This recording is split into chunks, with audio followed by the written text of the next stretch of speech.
పెట్టుబడుల పేరుతో ప్రమోషన్ ఎంఓయూలతో హైప్లు పక్కా చంద్రబాబుని రేవంత్ రెడ్డి ఫాలో అవుతున్నారంటూ కేసీఆర్ పెల్చిన పొలిటికల్ బాంబులు ఏపీలో కాకరెపుతున్నాయి. ఆ కామెంట్స్ విషయంలో వైసీపీ జై కేసీఆర్ అంటుంటే కూటమి మాత్రం కౌంటర్ అటాక్ చేస్తోంది.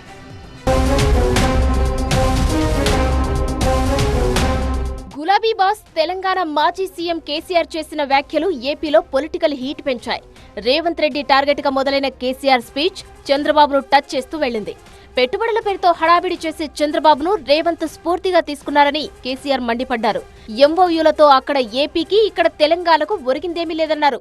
ఎంఓయూలు చేసుకుంటాం, ఏ ప్రభుత్వం చేయాల్సిందే. అడ్డగోలు జమాబందీ దానికి లెక్కలేని కథ అంటే ఏందన్నట్టు ఒక హైప్ క్రియేట్ చేసుడు, దీనికి ఆజుడు, దీనికి గురువు చంద్రబాబు నాయుడు. ఇప్పుడు చంద్రబాబు నాయుడు చెప్పిన లెక్కల బిజినెస్ వచ్చేది ఉంటే, ఎంఓయూలు సక్సెస్ అయ్యేది ఉంటే ఆంధ్రప్రదేశ్లో ఈ పాటికి 20 లక్షల కోట్లు వచ్చి ఉండాలి. అమరావతిలో కాదు, వైజాగ్లో పెట్టిండు. వైజాగ్లో ఎవరు వెళ్ళి ఎంఓయూలు చేసిన వాళ్ళంటే వంట మనుషులు చెప్పిండ్రు. ఆ స్టార్ హోటల్లో బయట వంట మనుషులు, వాడు ఎవడ సప్లై చేసేటోళ్ళు, వాడు వచ్చి కూర్చోపోయి సంతకం పెట్టడం పెట్టిండు వాడు పాపం. కానీ వట్టి హైప్ క్రియేట్ చేసి మందిని మోసం చేసి ఎన్ని రోజులు ఇస్తుంది? ఆత్మవంచన, ప్రజావంచన.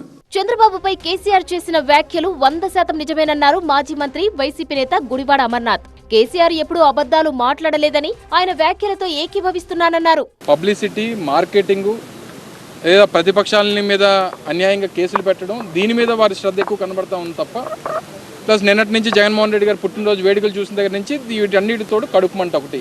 సో ఏదేమైనప్పటికీ కేసీఆర్ గారు చేసినటువంటి వ్యాఖ్యల్ని పూర్తిగా ఏకీభవిస్తూ, ఆయన చేసినటువంటి వ్యాఖ్యల్లో ఒక్క చిన్న మాట కూడా తప్పలేదనేటువంటిది నా తాలూకు వ్యక్తిగతమైనటువంటి అభిప్రాయం. అటు కేసీఆర్ చేసిన కామెంట్స్ తో పాటు ఆ కామెంట్స్ ను సపోర్ట్ చేస్తున్న వైసీపీ నేతల తీరును తప్పుపట్టారు మంత్రి కందుల దుర్గేష్.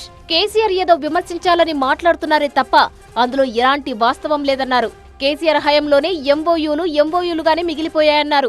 ఆయనకి ప్రత్యేకంగా విమర్శించాలనేటువంటి ఆలోచనతో చేసే పనే తప్పితే ఇవాళ మనకి ఇప్పటికే చాలా గ్రౌండ్ అయినాయి. ఇక ముందు కూడా మనకి ఏవైతే ఎంఓయూలు అయ్యాయో అవన్నీ కూడా గ్రౌండింగ్ చేయడానికి మనకి దీనికి ఒక ప్రత్యేకమైనటువంటి ఒక మిషన్ ఏర్పాటు చేయడం కూడా జరిగింది. ఊరికే పేరుకి ఎంఓయూలు చెప్పేసి తర్వాత వాటిని రోడ్డు ఎక్కించినటువంటి పరిస్థితి మరి కేసీఆర్ గారు అధికారంలో ఉన్నప్పుడు జరిగిందేమో, అది వారికి విజ్ఞతగా వదిలేస్తున్నాం. కానీ మనం మాత్రం తూచా తప్పకుండా ప్రతి ఒక్క ఎంఓయూ కూడా గ్రౌండ్ అవడానికి వీలుగానే ఒక స్పష్టమైనటువంటి ప్రణాళికతో వెళుతున్నాం. మొత్తంగా కేసీఆర్ రాజేసిన అగ్గి ఇప్పుడిప్పుడు ఏపీలో కాక పుట్టిస్తుంది. మరి ఇదే అంశంపై ఇవాళ రేపు ఇంకెంత రాజకీయం నడుస్తుందో చూడాలి.